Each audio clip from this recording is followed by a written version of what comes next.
15वीं सदी की ये कहानी है। किसी एक गांव में बहुत ज्ञानी पंडित रहा करता था। पंडित आजू बाजू के सारे ही गांव में प्रयाग था और इसी वजह से धनवान भी था। पंडित का परिवार ज़्यादा बड़ा नहीं था। पंडित अपनी पत्नी के साथ अपने बहुत बड़े घर में अकेला रहता था, क्योंकि पंडित को कोई बेटा नहीं था और एक ही बेटी थी, जिसका विवाह पास के गांव वाले एक श्रीमंत लड़के से हो चुका था। पंडित ने शादी से पहले अपने होने वाले दामाद की अच्छे से जांच पड़ताल की और अपनी बेटी का भविष्य भी ठीक से पढ़ा था। तब जाकर उसने शादी की। लेकिन शादी के सालों बाद पंडित का दामाद बुरी आदतों के संगुल में फंस गया। जुआ और शराब की लत ने उन्हें सड़क पर लाकर रख दिया। अपने बेटी की ऐसी दुर्दशा देखकर पंडित की पत्नी काफ़ी दुखी होती थी और अक्सर पंडित को कहा करती थी कि तुम जाकर उनकी मदद करके आओ। पंडित हमेशा अपनी बीवी को ये कहकर उनकी मदद करने के लिए मना कर देता था कि अभी कुछ समय तक उनका बुरा वक्त चल रहा है। हम चाहे कितनी ही कोशिश कर ले, जो कि उनके नसीब में नहीं है, वह उन्हें नहीं मिल पाएगा। पंडित की ऐसी बातों से उसकी पत्नी काफ़ी दुखी हो जाया करती थी और मन ही मन सोचती थी कि कैसे स्वार्थी पिता है, अपनी बेटी को इतने कष्टों में देखकर भी उसकी मदद के लिए मना करता है। आखिर भगवान ने जो इतना सारा धन धान्य दिया है, उसका क्या करेंगे। हमें कोई और औलाद भी नहीं है, लेकिन ले देकर ये एक ही बेटी है और उसके लिए भी कुछ नहीं करेंगे तो किसके लिए करेंगे। पंडित ऐसा नहीं सोचता था। ऐसा नहीं है कि पंडित अपनी पुत्री से प्रेम नहीं करता था, लेकिन उसने अपनी पुत्री की कुंडली इतने अच्छे से पढ़ी थी और वह ये पहले से ही जानता था कि वह चाहे किसी भी लड़के से शादी करती है, लेकिन उसके जीवन में ये समय आने वाला ही था और बिना इसे भुगते उसको छुटकारा नहीं मिलने वाला था।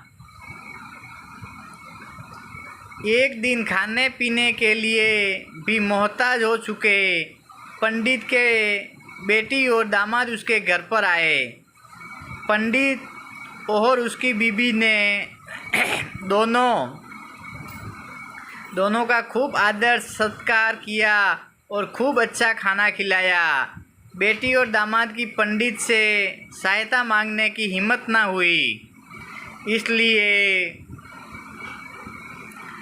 वह बिना बोले ही वापस अपने घर को लौटने लगे। लेकिन माँ तो माँ होती है, पंडितानी से रहा नहीं गया और बिना पंडित की इजाज़त के उसने सोरी छुपे बूंदी के लड्डू बनाकर उसमें सोने के सिक्के दिए और बेटी और दामाद को दे दिए, ताकि बेटी और दामाद की कुछ आर्थिक सहायता हो सके।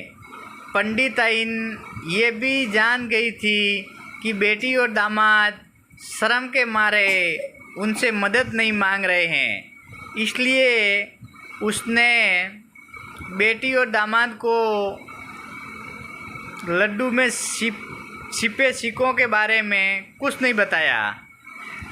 जाहिर सी बात है कि जब वो लोग घर पर जाकर लड्डू खाएंगे तो उन्हें उसमें से सोने के सिक्के मिल जाएंगे। इस तरह बिना उनके मांगे ही उन तक मदद पहुंच जाएगी। सोचकर पंडिताई मन ही मन अपने बेटी की मदद करने के लिए खुश होने लगी। पंडित के दामाद और बेटी उन दोनों का आशीर्वाद लेकर अपने घर के तरफ रवाना हो गए। उन दिनों गाड़ियाँ तो होती नहीं थी, घोड़ा गाड़ी या बैलगाड़ियाँ चलती थी। पैसा ना होते तो और चीज़ों की लेन देन से भी व्यवहार होता था। बेटी और दामाद का गांव पंडित के घर से कोसों दूर था। फिर भी पैसों की कमी के चलते वह चलकर अपने गांव की तरफ निकल पड़े। थोड़े दूरी चले कि पंडित की बेटी के पैरों में मोच आ गई और अब उसको चलना भी मुश्किल हो गया। पंडित के दामाद ने जब देखा कि उसकी बीवी अब बिल्कुल चलने में सक्षम नहीं है, उसने एक टांगा अपने घर तक किराए पर लिया और दोनों पति पत्नी टांगे में बैठकर घर तक पहुंच गए।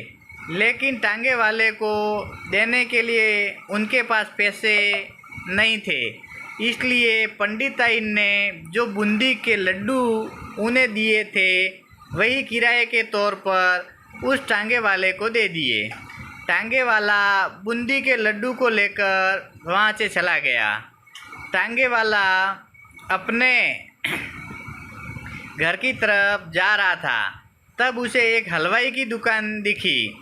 उसने सोचा कि थोड़े से बूंदी के लड्डुओं से मेरे घर के लोगों का पेट थोड़ी भरने वाला है। इससे अच्छा है इन बूंदी के लड्डुओं को बेचकर उनसे कुछ चावल खरीद लेता हूँ। टांगे वाले ने बूंदी के लड्डू हलवाई को बेच दिया। जिस गांव में वह हलवाई रहता था उसी गांव में एक आदमी ने अपने घर पर पूजा रखी थी और उसी पंडित को उस पूजा के लिए बुलाया था। पूजा में लगने वाले प्रसाद के लिए उस आदमी ने उसी हलवाई से बूंदी के लड्डू ले लिए जहाँ पर उस टांगे वाले ने बेचे थे। हलवाई ने भी उस आदमी को टांगे वाले से खरीदे हुए लड्डू ही पहले दिए ताकि वह खराब न हो, क्योंकि वह नहीं जानता था कि ये लड्डू कब बने हैं। पूजा पाठ होने पर दक्षिणा और बूंदी के लड्डू लेकर जब पंडित अपने घर आया और खाना खाने बैठा तो प्रसाद में लाए बूंदी के लड्डू खाते वक्त लड्डू से सोने का सिक्का निकला। इस घटना को देखकर पंडिताइन की आंखों में आंसू बहने लगे। पंडित ने जब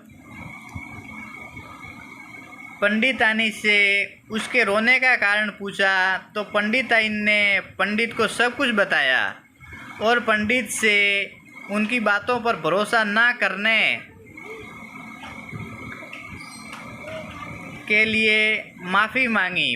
पंडित ने पंडिताइन के आंसू पोंछे और कहा कि तुम्हारी तरह मैं भी हमारी बेटी को बहुत प्रेम करता हूँ, लेकिन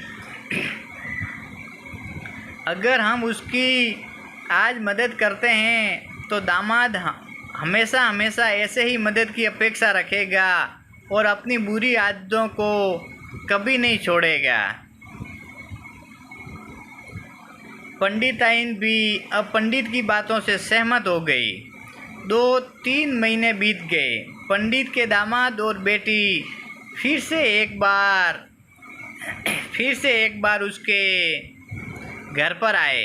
इस बार उनकी परिस्थिति पहले से बेहतर थी, क्योंकि पिछली बार खाली हाथ जाने के बाद दामाद ने नया काम शुरू किया था। और अपनी सारी बुरी आदतें भी छोड़ दी थी। दोस्तों, नसीब का लिखा नहीं बदलता। ये कहानी आपको कैसी लगी? क्या आप भी नसीब पर भरोसा रखते हैं, या फिर आप उन लोगों में से हैं जो अपना नसीब खुद अपने हाथों से लिखना चाहते हैं?